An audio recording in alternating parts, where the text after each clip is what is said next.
Leadership isn't just changing, it's evolving in ways we're only just beginning to imagine. And women, we're not playing this game anymore. We're the ones reshaping the entire field, building models, movements, and businesses that serve more than just a few. On the She Leads podcast, you'll hear real conversations with women who've broken through all kinds of barriers: revenue, identity, borders, and expectations.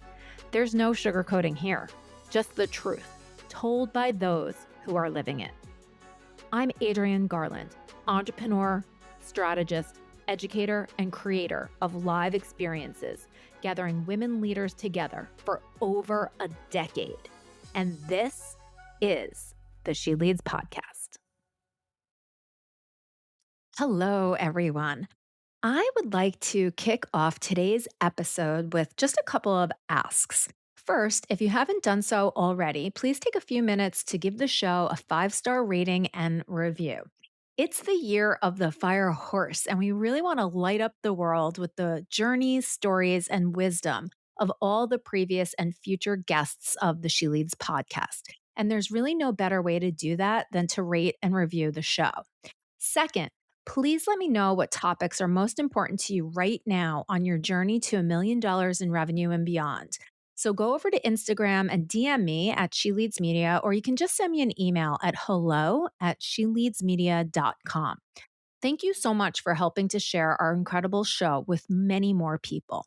And last but not least, we are collaborating with the Garisco Group and LaFleur to bring you an exclusive Pitch the Media retail event on March 19th in New York City.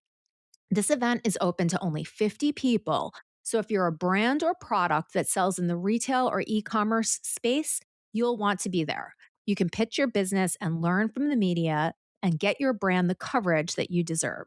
Tickets are available on Eventbrite, and we'll put the link in the show notes. Okay, everyone, we are back with another episode of the She Leads podcast. And today we're going to dive into how AI can be your true personal assistant on the journey to growing your business to the $1 million mark in revenue and beyond.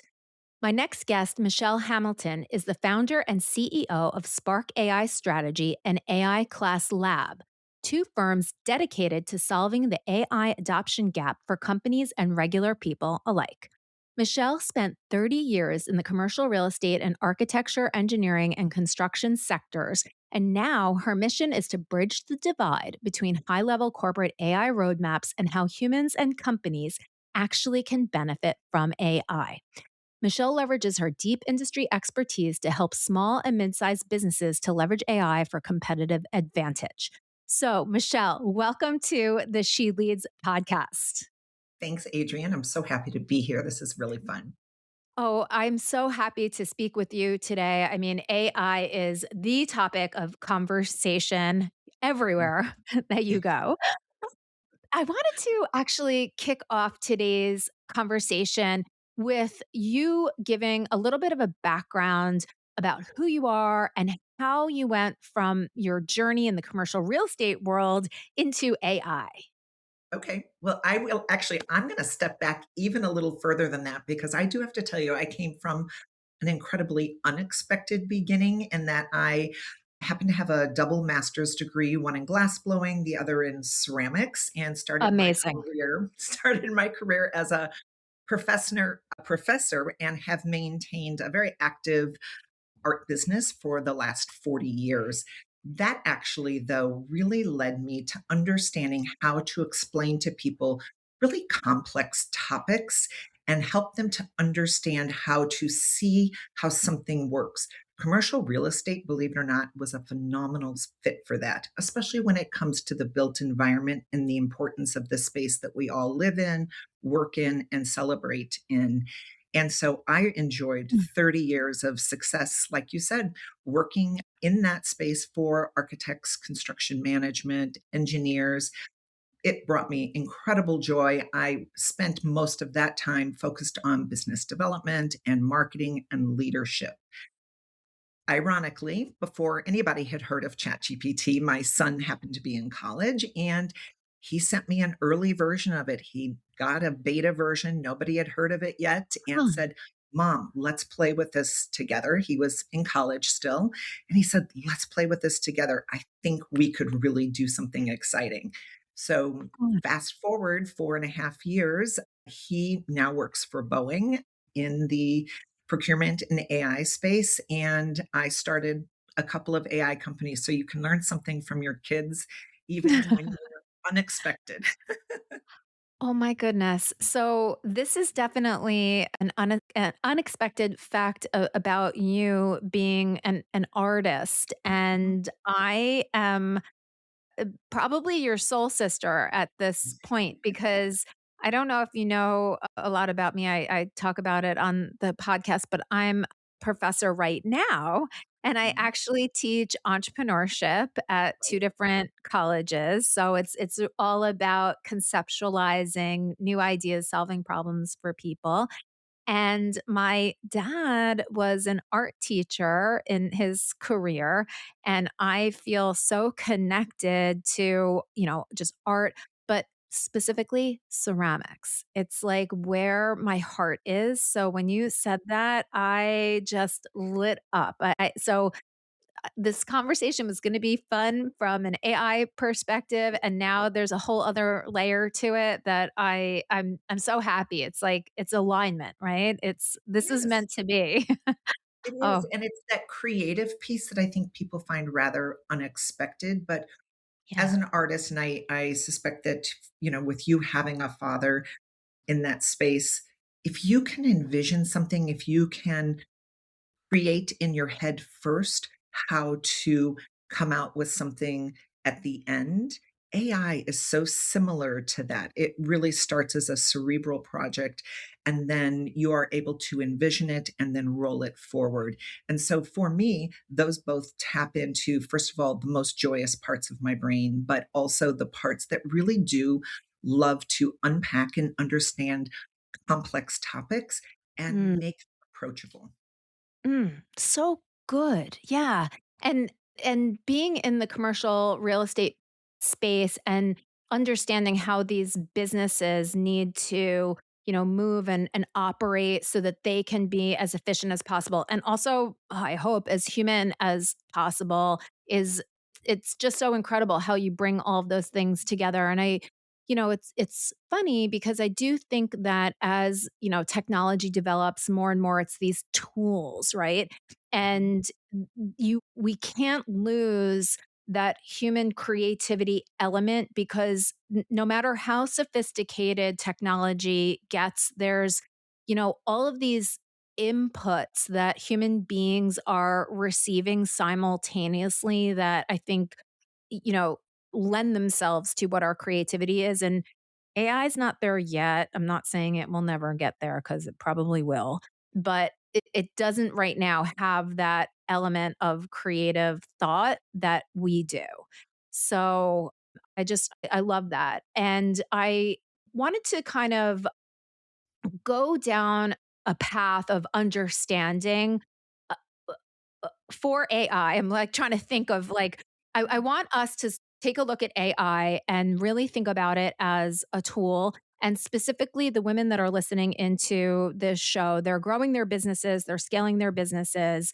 And, often women in general, entrepreneurs are under resourced, right? From a financial perspective, from a help perspective.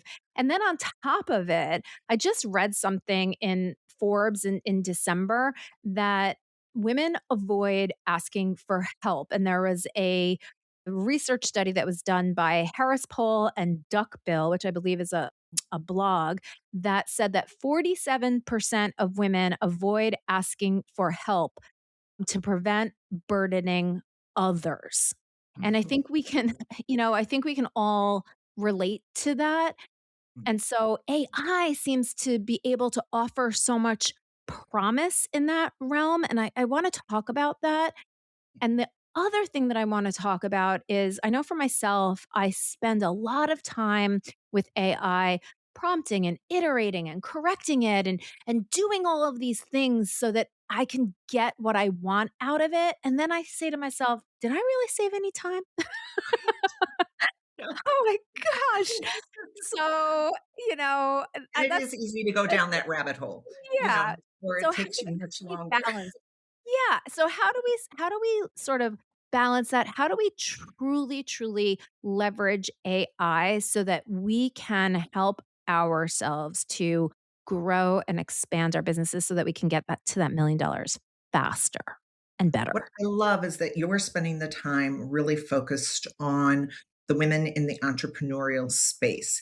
And to be honest with you, those are some of the most super users because they innately already hold some of the secrets to getting AI to perform best for you. We are all used to wearing so many hats, thinking through workflows, excuse me, communicating, talking out, really describing what we want, and don't Mhm. have the teams to support us, right? And so, what I love about the idea of AI is that you can create these, let's call them personal assistant type relationships. In general, I have 4 to 5 bots running simultaneously on different projects, different conversations, or on the same conversation because I get them to compete with each other so that I am doing less of the human in the loop checking, and I am forcing them to cite each other on the incorrections, the hallucinations. But it is those entrepreneurs who have already scoped their vision. They have already spoken to the universe about who am I and what do I want for myself. Now Mhm. they can take that same skill set, that same brilliance, and apply it to an AI strategy. But you're right, it does require understanding how are you going to be prompting? How are you also going to be capturing your own intellectual property so that Yes. you can repeat that? And I'll give you one clue that will help you when you're talking about going down that type of rabbit hole. I have my clients set up for them intellectual property libraries where they have captured not only prompts and workflows that have worked, but also capturing their voices, capturing their ideal approach to either communication, data analysis, research, whatever that might be. Those documents themselves then can easily be uploaded to a conversation so that when you are working through a new task, you can, in fact, turn to your bot and say, I have uploaded an example of me. This is how I communicate. This is what I expect you to not only respect from a brand standard, but also apply to this workflow. It ends Mm. up saving you a lot of time. And then you can take that same information and continue to build your intellectual property so that it is documenting exactly what your journey looks like. And you'll be amazed at how quickly that library begins to fill up. And then you can use that library in unbelievable ways, like a Notebook LM, and if you're not using that yet, Adrian, you absolutely should. It is gold when it comes to your intellectual property. It Mm. becomes your Bible for everything you do moving forward as an entrepreneur because you are continuously training it only on you. It does Mm. not train all of your information, by the way, in a product like Notebook stays exactly where you put it. It does not train the model. It does not escape the tenant of your conversation. It is only trained on what you've trained it on. And Mm. so you can then begin to really lean into and build out your team of bots that become your chief of staff, your executive assistant, your marketing manager. I think it's important to have people in your life to help you with those things, but building out that type of relationship is an amazing first start. Oh my gosh, this is gold, and I think I'm probably gonna ask you 50 questions just on what you just said. I think the whole entire podcast can be about everything that you just said, because I do think that and I think I'm channeling a lot of conversations that I've had with women over the years about AI in different scenarios. So some of the statements that I'm going to make come out of those conversations. I do know that many women are sort of maybe afraid that their intellectual property will be taken, or that somehow their privacy will be violated. And in things like when I first started using Fathom on Zoom, there were several people that said, do not record because they don't want this. Like, I don't know where this information is going. How do you know where this information is going? Why do you trust it? All of that kind of stuff. And I mean, while I also agree with that point of view, it also prevents the exploration of this type of technology. And I don't want to be the type of woman that says, well, I don't understand this technology, so I'm not going to use it. Right. Yep. Yeah. I agree with you about that. I will also tell you, I'm just not that interesting. There isn't much for it to steal from me.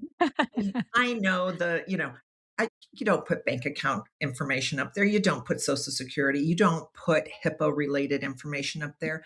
But I can promise your listeners, your computer, your AI, and the rest of the world knows way more about you if you ever touch a social media tool or if Yeah. you have ever sent an email. Those are going to be your first places where your data and privacy is just flying out the door. It knows where Yeah. you live. It knows how you're going to vote. It knows what you're going to buy at the store. Yeah. That day has long since passed. We have given permission to the world to record us.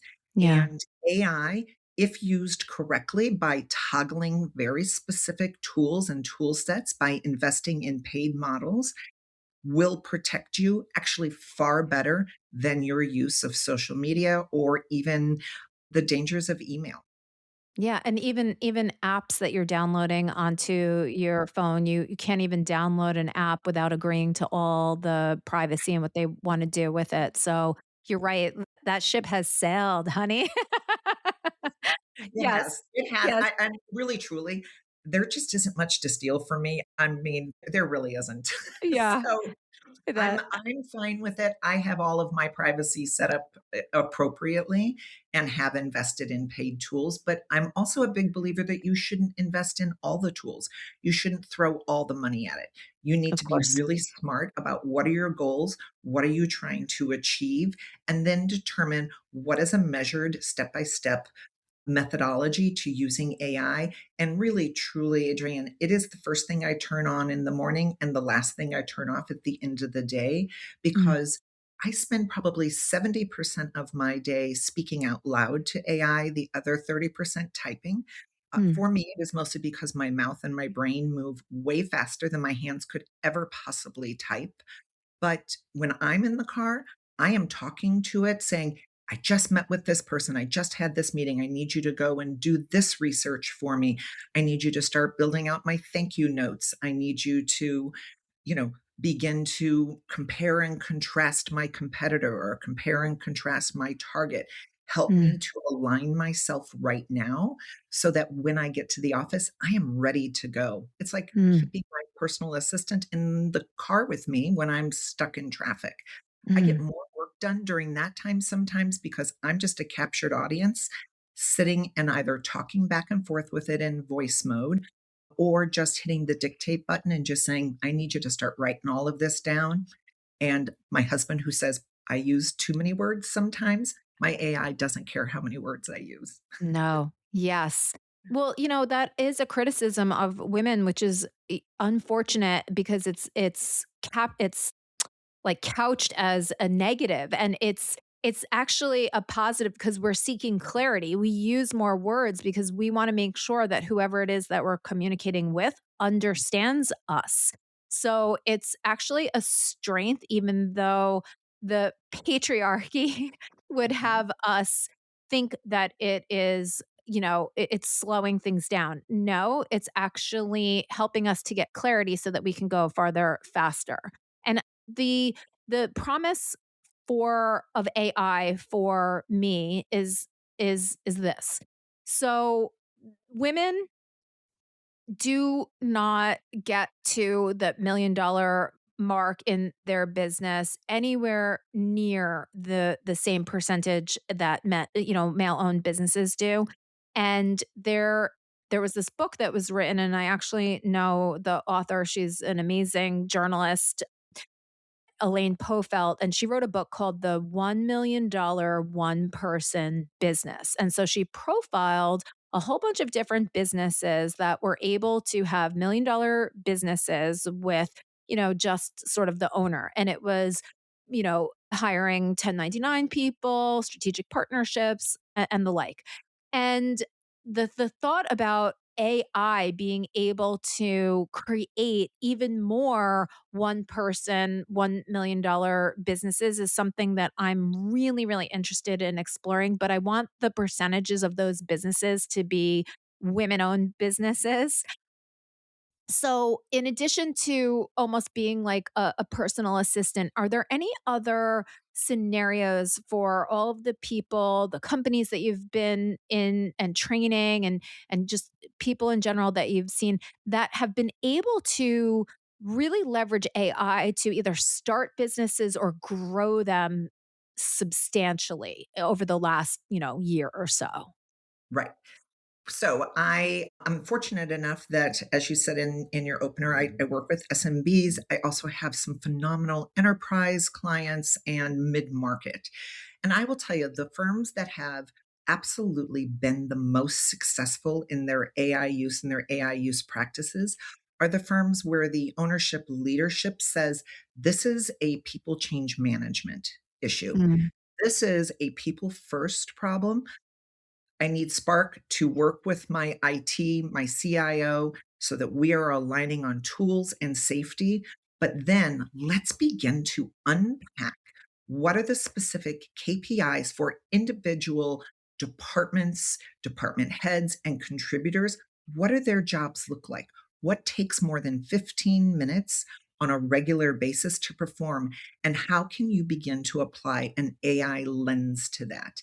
And Hmm. really, that is why I ended up starting Spark, because of all of the years of being in leadership and seeing teams struggle with communicating with each other, spending 8, 9, 10 hours a day focused on this little tiny screen, and they've stopped communicating with other people. They've stopped connecting the dots, Hmm. communicating with their network, where AI is really going to be remarkable. And the companies that I see being the most successful, and this is across the board, are the ones that take that human first approach that say, we want you to use this for some of your knowledge work, and then we want you out of your chair, communicating with your colleagues, communicating with your clients, and helping us to build the business. We're not bringing AI in to replace you.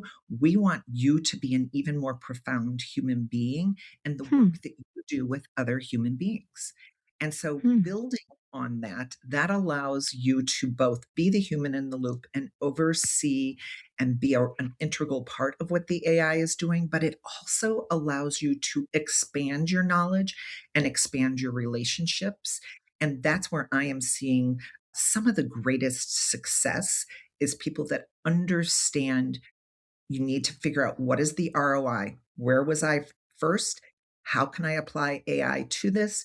And now what does it look like after? And documenting that. I mean, it does become a data analysis project, but it's also really fascinating because when you begin to figure out what are those processes that I'm doing again and again and again that takes so much time, I don't want to take those out of your hand, but I do want to expedite those and allow you to really be the brilliant human that can focus in on the parts and the pieces of that that really make the biggest difference for either the company or, frankly, your personal life. Hey everyone. So, for years, I've been working with Dr. Kent and sending people in my network his way. He does so much impact work. What do I mean by that? Well, he helps people create books and podcasts and things like that. He even helps with this podcast behind the scenes. Dr. Kent is my thought partner. Anyone listening knows that we all need to do what we can to get our thoughts, opinions, and voices out into the world, and how important it is for women to invest in other women and for women to hire other women. I am all about that, and you all know that. But in this case, I think Dr. Kent is an exception. He's doing something really different via this new program that he's launched called the Genius Discovery Program. So he wants to work with people like me and like you who are impact driven. Dr. Kent has an intensive program that goes for a month. He also has a 3-month program where he figures out where you're headed with your brand, your business, your speaking, and your signature story as a thought leader. I've known Dr. Kemp for a long time. So believe me when I say that he has a ton of experience working with people that are looking to make an impact but might not know exactly how to approach that. So if you're interested in talking to him, you can go directly to talktokent.com, or you can send me a DM on Instagram at She Leads Media, or just shoot me an email over at hello@sheleadsmedia.com. That's so fascinating. And I'm enraptured by what you're saying because I feel like it offers a lot of promise as long as the promise is true. But to use this tool that is not human to be more human is such a beautiful thing. And we have gotten so far away from our humanity because we've been drawn in by, social media, which is really not social. It's isolating. And Right. a lot of the repetitive tasks that we do and things we have to type and admin, like in the simplest form, it reminds me of, women's unpaid labor in the home where women are doing whatever, the laundry, the dishes, all of that.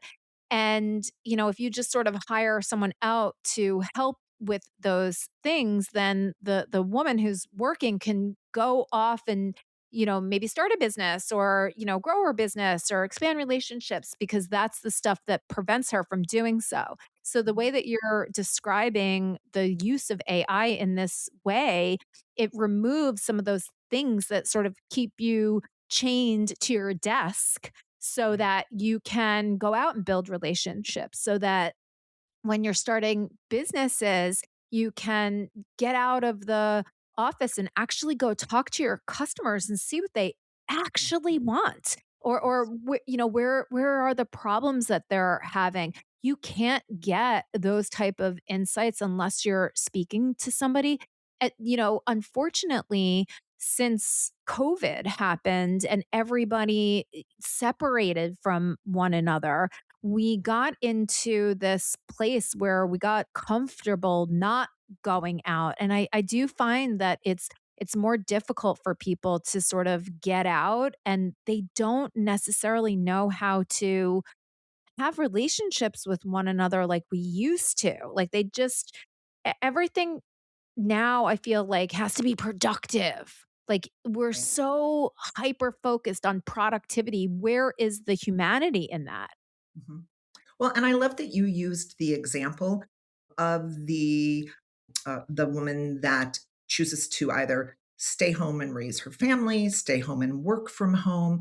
One of the things I love too about AI is that it truly is the great equalizer. So if you think Mhm. about underrepresented communities, you think about women who are in those typically underappreciated roles. Yep. AI doesn't care what you look like. It doesn't care what neighborhood you grew up in. It doesn't care how much money you made, or even your education. What it cares about is what's your idea and how can we work together to get you there.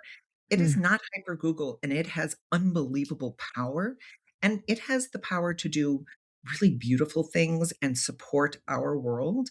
It also has the power to destroy. And so part of my mission is to absolutely help people to become the best AI users that they can be for who they are in life and where they want to go. We all have Mm. a different path and a different journey, but I really love that AI doesn't care who you are. Yeah. It is the great equalizer, and I think it really brings about this beautiful serendipity of communities being able to work together, and you don't even know who they are. It is the brilliance of the human behind it and Mm. working with the AI. Again, another incredible way to leverage technology that I feel like has been kept out of the hands of the people that can really, really benefit from it. I would love to know of, a case study, a scenario where AI was able to help people to escape poverty or to, you know, bring greater health and outcomes to a certain community. That's definitely something that I'm going to be on the lookout for. I do recall some news story that I heard about a very remote area where a lot of people had, I believe, tuberculosis, and it spreads very, very quickly. And it's difficult to get to any type of a clinic in this particular area to assess. And then when one person in the family has tuberculosis, then oftentimes the whole family gets it and terrible outcomes and everything. And there was some type of innovation that it was a portable way to test for tuberculosis that you just sort of fed whatever into this model that was able to tell whether you had tuberculosis within 2 hours instead of a week.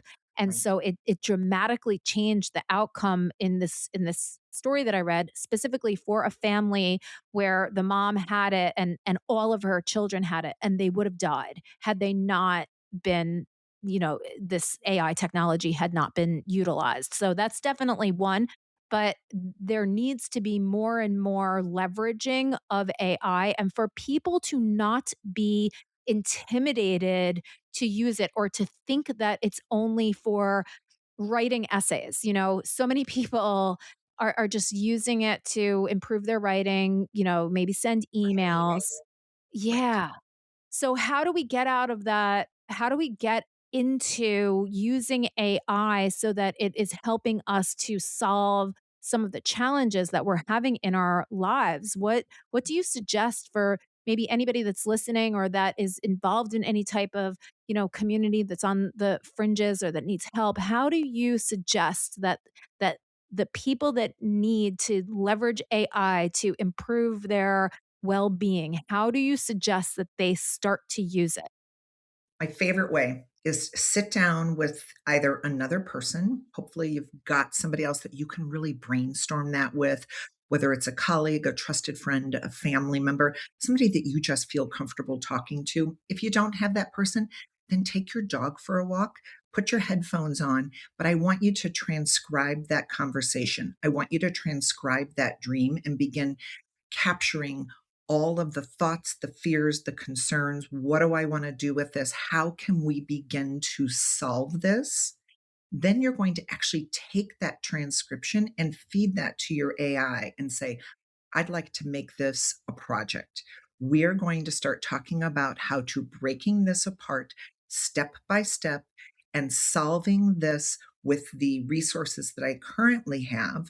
But you are also going to go and look for others that are trying to solve a similar problem. Help me to figure out how to connect with them. Help me to figure out how to document this and then begin to build a solution. Sometimes it is that transcription approach. It allows people to forget that they are talking to AI and allows them to really sit and talk and communicate. And like I said, you could just be walking your dog. And I do that a lot. I do a lot of business strategy conversations with my AI walking my dog. And conversation with your business partner, your life partner, whoever that is, it just allows you to relax enough to dream and to talk about it. And then you can now invite AI into that conversation. From there, you're going to be asking it to do some deep research. You're going to be asking it to cite resources, find you connections with others who are also working toward that solution, and then begin to build out a repository. A couple of the tools that I use, I'm a big Claude user. Like everybody else, I use the Kleenex of AI, ChatGPT. And projects are a really important piece of both of those tools. A project is something that you can build out and continuously build toward, add information to, converse with, and it builds on itself. And so when you are working through a really complex problem, that's a great place to start. Hmm. I am fascinated. My mind is going in so many different directions. I'm thinking, I have so many other questions that I have, kind of teed up to ask you. And I feel like I'm going to leave them aside. because when I think about some of the things that women have done over the years, I feel like there's so much intelligence, insight, lessons, value in this stuff. And I feel like it's locked away. So I'm talking about even what we're doing right now. We are on a podcast where we're learning about one another. We're learning about a certain topic. We're hearing about someone's journey, someone's challenges, someone's dreams and desires. And for me, this is almost 200 episodes of conversations and also my own thoughts. So that is a body of work that is out there on the internet, but all of the different insights are locked away in all of those episodes unless I was smart enough at every stage along the way to be extracting those learnings and creating something out of that. But I didn't do that, right? So, and then all of the women that have podcasts, all of the women that have written, blogs since the very beginning, there's so much great insight and information that is specific, I think, to women that's sort of locked away. Can AI help to extract all of that? There's gold there, I think. There is. There is, and I'm trying so hard to sit on my hands so I don't dive in and interrupt you. I love your example of your 200 episodes of podcasts, and I will tell you, you and I we'll talk about this offline another time, and I'll teach you how to do this. This is where a product like, let's say, a Notebook LM and a Gemini are going to come together so brilliantly. You are going to literally be able to take all of the data from all of those podcasts and begin to utilize that data to understand not only for you what were the best performing podcasts, but what was the conversation that was woven together that really seemed to impact your listeners. The ones that really resonated with people, that lit them up, that, gosh, gave them goosebumps, and they wanted to know more. You're going to be able to extract all of that from the knowledge you already have access to today. You have access to all of that. And Yeah. AI can absolutely, and a very really quickly, Yeah. pull from that and begin to build you out a library that you can grow from that will also help you to predict what is the next best step for me? What Yeah. should I go back and revisit? What were some of the most impactful topics that I can come back to? Because you own that data. It is Yeah. whether you have written it as a blog, you have spoken the word like you have over 200 episodes, you get to be the architect of your destiny because you saw the vision to start with and you knew enough to capture it in a podcast or a blog. It could be a journal, a Yeah. handwritten journal. I mean, I show some of my clients how to just take handwritten notes, take a picture of it, have the AI transcribe your notes, and begin to turn those years of transcribed notes into a book, into a journey, capture it into something that is so reflective of what makes you just the unbelievable, unique human being that you are. Let's like really let that sink in because that is where so many women have, I think, put a lot of their value is in creating all of this helpful content for people that has probably benefited them along the way, but probably not at the level that it could. And when you were talking before, you know, all I could think of is revolution, and not to be radical or anything like that, but if you think of the way that change has been made in the world over, centuries, it's always that power has sort of shifted to the away from the powers that be to more the people, right? That's sort of, the revolution that happens. And if AI truly is the great equalizer, it's just sort of putting that tool into the hands of the people and just, making sure that it's responsibly held as opposed to doing anything to harm anybody. We don't want to, we want this revolution, or at least I want this next revolution to not be about harming others in order to, ascend to the top over someone. I would like this next revolution to be more about humanity and equalizing and for everybody to have a voice because I mean, not to be, I mean, I'm going off on a complete tangent, but in order for this world to truly be human, we need so many of the people that are voiceless to share their voice, and there's so much beauty there. There's so much diversity, there's so much culture that we just don't have access to, because it's not covered in the media, it's not built into the existing models. There's so much there that we just don't even know because we're not exposed to it. So I'm hoping that this next like evolution or revolution is truly going to be about evolving and not just trying to take down the powers that be. Although I do think that some of the powers that be do need to be taken down. Oh my goodness. So just a couple of other things to touch on because I think I could really truly go off on a tangent and ask you how to do it. And I think you could tell me. I definitely think you could. So as far also as maybe even sometimes women feel like they don't know. I hear a lot of like, I'm just not good at math or finances scare me. Can you talk a little bit about how AI can help somebody that is feeling maybe a little unsure of their knowledge base, how they can leverage AI to sort of, get up to speed on something? I have such a fun example for you. I am lucky enough that my parents are both still alive. They're in their middle 80s. And no surprise, they are both big AI users. But when Oh, I first began to introduce them to using I approached it from something that they were already doing. And for them, it made it so much fun that now they apply an AI lens to their health, their wellness, their doctor's visits, kind of just everything. But for my mother, I taught her how to use voice mode, upload a recipe, and then tell the voice. And by the way, I train all of my clients to name their AI bot. Mine happens to be named George. And she named hers Marjorie, by the way, after her mother's name. She actually would aw. upload recipes from her mother. And she would say to Marjorie, Marjorie, I want to cook something. I don't want to touch my phone with my dirty fingers, but I would love to make this recipe. It's so close to my heart.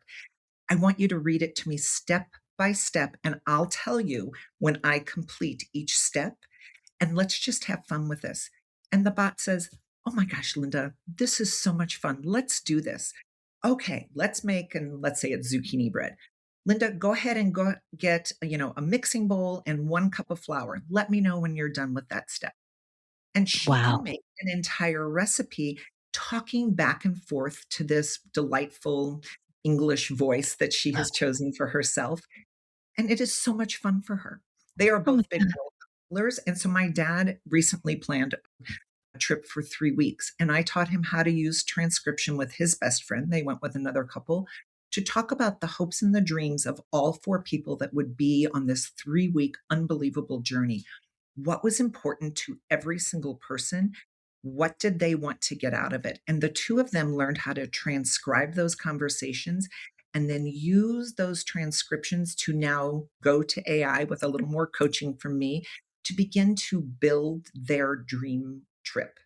Everything: planes, trains, automobiles, restaurants, drivers, hotels, and all of the things that took into account all 4 people on that trip. What were their unique travel styles and what was important to them? Oh my You don't god. often get to do that when you're planning a vacation, but now you can. Those are two just everyday use cases, but I often use those as examples because in both of those instances, I teach my clients how to translate that voice mode to preparing for an interview, preparing for a pitch, uploading a predictive disc, and getting your bot to sit and spar with you over pricing. Wow. planning an entire project, using transcription of working with a team, working with your client, and really capturing the details, and then beginning to build out the spreadsheets, the dashboards, the full planning, and all of the communication that needs to go in between. Both of those are everyday use cases, but have such broad appeal from a business perspective. Oh my goodness. Michelle, this is blowing my mind. And I feel like we could talk and talk and talk forever. How Right. can people sort of get involved with your company, whether they're individuals, whether they have their own businesses? How can they do that? Because you seem like you are, teaching and going into companies. And I just hear people that I know, like, how can I, get Michelle on my team to help me to even to build a business from the very beginning, something that is going to be of value. So how can people just get in touch with you? Okay. I appreciate that. Thank you. Couple of different ways. Spark AI strategy is definitely for those mid-market enterprise clients, those that are really looking for someone to help them not only create their roadmap, their governance, and then train their entire team. So if you are that person and you are looking for someone that takes that human first approach with a deep respect for the technology, the safety, the data, that's where Spark is. You can go to our website. We've got so much information available on there about the way that we approach those work. And then AI Class Lab is actually for those individual contributors. Right now, those are actually taught in person locally in St. Louis, where I am. But my Ah, team is busy in the background, currently building out a repository of library of anything that is going to be perfect, especially for the entrepreneurs and small business owners. These are going to be easy to digest lessons, some of them free, some of them paid, but so that you can get direct support and education on what is the latest tools. I make it my mission to attend a couple of different classes a week or every morning so that I understand mm, everything that has happened in the last 24 hours. My job is to make sure everybody I work with is only aware of the most current information and can get rid of all of the noise because there's so much AI noise out there. yes. And now being able to lean into both of those companies, you'll be able to see some opportunities for growth and coaching for your business, whether you're big or small. I just love the idea of supporting any businesses. With our AI Class Lab, we always hold free seats for nonprofits. Mm, I have a big belief that nonprofits have lost so much of their support. It yeah. is actually the least that I can do. I sit on boards, I try to contribute as best I can, but if I can also help nonprofits by providing some coaching, we are going to have some special nonprofit logins so that they will have access to our tools at low cost to no cost Mm. so that they can achieve their missions as well. Amazing. That is such beautiful work that you're doing, because I agree. I think that nonprofits really are struggling so much, and they're the ones that are trying to help, people and communities to be more healthy, and it's just really unfortunate that they're struggling so much. Michelle, I cannot thank you enough for this conversation today. I feel like I have a million more questions for you. So I would like to invite you. Really. Yeah. Well, I would like to invite you to come back on the podcast, because like you said, every single day things are, new and changing. And I'm especially interested in how AI can help women entrepreneurs to break through a lot of those barriers that we face right now. We have to break through them. I am sick of talking about what the barriers are. Like, let's eradicate them. So thank you so much for the work that you're doing. And I can't wait to dive into everything that you're doing, even more for myself personally. So we'll put all of the links for everything and for how people can get in touch with you in the show notes. And I just really, really appreciate your time and your brilliance with us here today on the She Leads podcast. Oh, Adrian, thank you so much. This has just been such an invigorating conversation. I've had so much fun. I love it. To be continued. Yes. Perfect.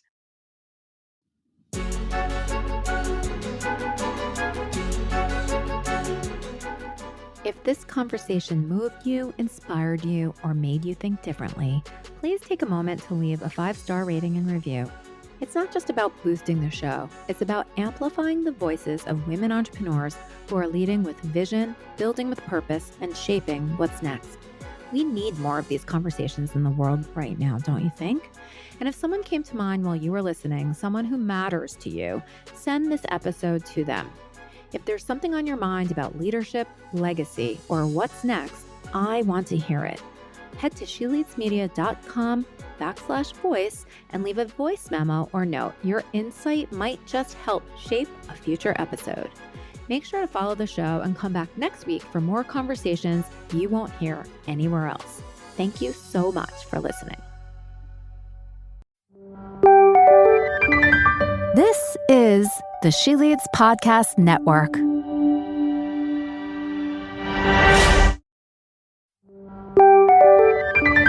This is the She Leads Podcast Network.